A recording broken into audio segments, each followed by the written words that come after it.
মধ্যপ্রাচ্যের আকাশে আবারও ঘনিয়ে উঠছে অস্থিরতার মেঘ। আর সেই অস্থিরতার আবহেই বিশ্ব রাজনীতির মানচিত্রে নতুন করে আলোচনায় ইরান। চলমান গণবিক্ষোভ, প্রশাসনিক কড়াকড়ি এবং ক্রমবর্ধমান নিরাপত্তা উদ্বেগের প্রেক্ষিতে আমেরিকা এক জরুরি সতর্কবার্তা জারি করেছে।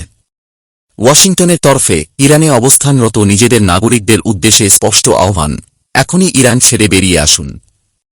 আমেরিকার এই সতর্কবার্তায় বলা হয়েছে, ইরানের বিস্তীর্ণ অংশে যে গণআন্দোলন চলছে তা যে কোনো মুহূর্তে আরও হিংসাত্মক রূপ নিতে পারে। এর ফলে বিদেশি নাগরিকদের জীবন ও নিরাপত্তা গুরুতর ঝুঁকির মুখে পড়তে পারে বলে আশঙ্কা করা হচ্ছে।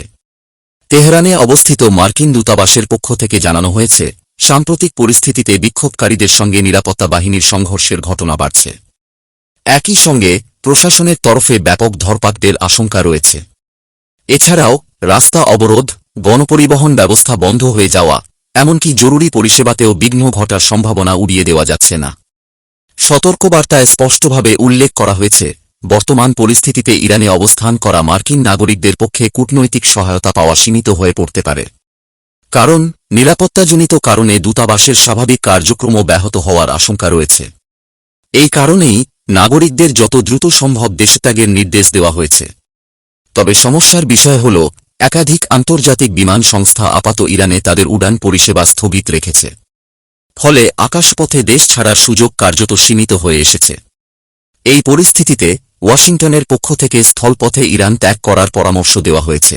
সতর্কবার্তায় জানানো হয়েছে, আর্মেনিয়া এবং তুরস্ক হয়ে বেরিয়ে যাওয়ার সম্ভাব্য পথের কথা।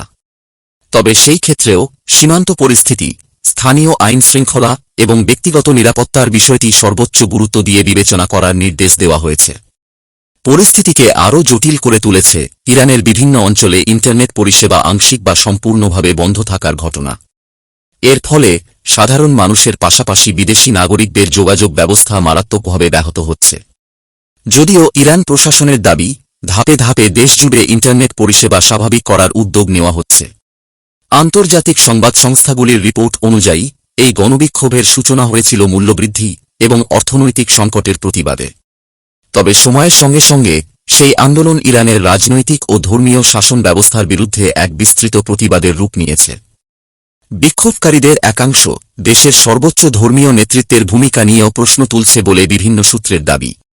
রাজধানী তেহরান ছাড়াও দেশের একাধিক বড় ও মাঝারি শহরে এই আন্দোলনের প্রভাব পড়েছে। অনেক জায়গাতেই প্রশাসনের সঙ্গে বিক্ষোভকারীদের মুখোমুখি সংঘর্ষের ঘটনাও সামনে এসেছে।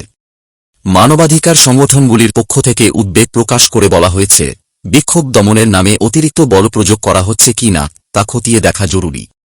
তাদের দাবি, এই পরিস্থিতিতে আন্তর্জাতিক স্তরে একটি নিরপেক্ষ তদন্ত প্রয়োজন। অন্যদিকে ইরান সরকার বলছে, দেশের অভ্যন্তরীণ স্থিতিশীলতা বজায় রাখতেই তারা কঠোর পদক্ষেপ নিতে বাধ্য হয়েছে। সরকারি দাবি অনুযায়ী বিদেশি শক্তির প্ররোচনায় এই আন্দোলন উস্কে দেওয়া হচ্ছে। এই টানাপোড়েনের মধ্যেই আমেরিকার সতর্কবার্তাকে কেন্দ্র করে নতুন করে কূটনৈতিক আলোচনা শুরু হয়েছে। আন্তর্জাতিক সম্পর্ক বিশেষজ্ঞদের একাংশের মতে, এই ধরনের নির্দেশ ইরান ও আমেরিকার সম্পর্ককে আরও জটিল করে তুলতে পারে। মধ্যপ্রাচ্যের ভূরাজনৈতিক প্রেক্ষাপটে ইরান একটি অত্যন্ত গুরুত্বপূর্ণ অবস্থান দখল করে রয়েছে। ফলে সে দেশের অভ্যন্তরীণ অস্থিরতা গোটা অঞ্চলের নিরাপত্তা পরিস্থিতিতেই প্রভাব ফেলতে পারে বলে আশঙ্কা করা হচ্ছে। ইতিমধ্যেই ইউরোপের একাধিক দেশও তাদের নাগরিকদের ইরান সফরের ক্ষেত্রে সতর্কতা অবলম্বনের পরামর্শ দিয়েছে বলে কূটনৈতিক সূত্রে খবর। আন্তর্জাতিক বাজারেও এই অস্থিরতার প্রভাব পড়তে শুরু করেছে। বিশেষ করে জ্বালানি তেলের দামে অস্থিরতার আশঙ্কা তৈরি হয়েছে বলে অর্থনৈতিক বিশ্লেষকদের দাবি। সব মিলিয়ে ইরানের ভিতরে চলমান এই পরিস্থিতি শুধু একটি দেশের অভ্যন্তরীণ রাজনৈতিক সংকট নয়, বরং তা আন্তর্জাতিক নিরাপত্তা, মানবাধিকার এবং কূটনৈতিক ভারসাম্যের প্রশ্নকেও সামনে এনে দিয়েছে। বিশ্বজুড়ে নজর এখন তেহরানের দিকে। এই অস্থিরতা কোনো পথে এগোয়, প্রশাসন ও আন্দোলনকারীদের মধ্যে কোনো সংলাপের পথ খুলে যায় কিনা এবং আন্তর্জাতিক মহলও এই সংকট মোকাবিলায় কি ভূমিকা নেয়, সেদিকেই তাকিয়ে রয়েছে গোটা দুনিয়া।